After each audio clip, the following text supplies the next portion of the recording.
দেখার জন্য ছুটে এসেছেন, যার জানাজায় অংশ নেওয়ার জন্য ছুটে এসেছেন। এবং সেই গাড়িবহরের পেছনেই, তার গাড়ির পেছনেই, মরদেহবাহী গাড়ির পেছনেই কিন্তু সেই বাসটি লক্ষ্য করা যাচ্ছে, যেখানে রয়েছেন ভারপ্রাপ্ত চেয়ারম্যান তারেক রহমান। এবং তাদের এই গাড়িবহরটি মাত্রই বিজয় সরণি যে উড়োজাহাজ মোড় রয়েছে সেটি পেরিয়ে দক্ষিণ প্লাজার যে গেট রয়েছে সেই গেটের দিকে কিন্তু এগিয়ে যাচ্ছে।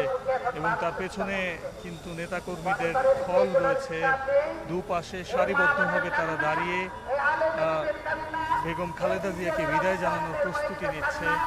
সকাল থেকে একটি বিষয় স্পষ্ট হয়েছে যে বিএনপি কিন্তু কখনোই চায়নি যে বেগম এই পর্যায়ে এসে বিএনপি কখনোই চাইতো না যে এই দেশকে নিয়ে কেউ ষড়যন্ত্র করে, যে সেটি এখন ধীরে ধীরে যাচ্ছে। এখন হচ্ছে গুলশানের 2 থেকে সেই গাড়িটি এখন আপনি দেখতে পাচ্ছেন যে ধীরে তার যে বহরটি রয়েছে সেই দড়ি দিয়ে রেখেছে যাতে কেউ এই বহরের দিকে প্রবেশ করতে না পারে। এবং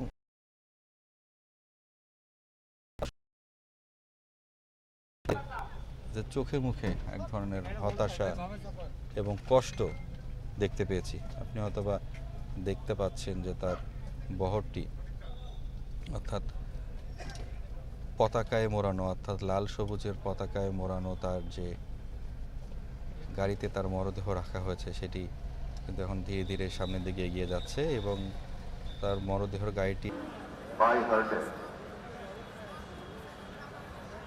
Prime Minister, symbol of democratic movement and chairperson, the vehicle carrying the dead body of Honourable Prime Minister Khaleda Zia, former Prime Minister, reaching here very soon on this. বিশ্বের যে চক্রান্ত থাকে সেই চক্রান্ত কিন্তু কখনোই তিনি কিন্তু কর্ণপাত করেননি। অর্থাৎ আমাদের প্রতিবেশী দেশ ভারত। এখন এই বলে যাচ্ছি শফি মোহাম্মদ সাগর, আমি এখন সরাসরি তার কাছে চলে যাচ্ছি।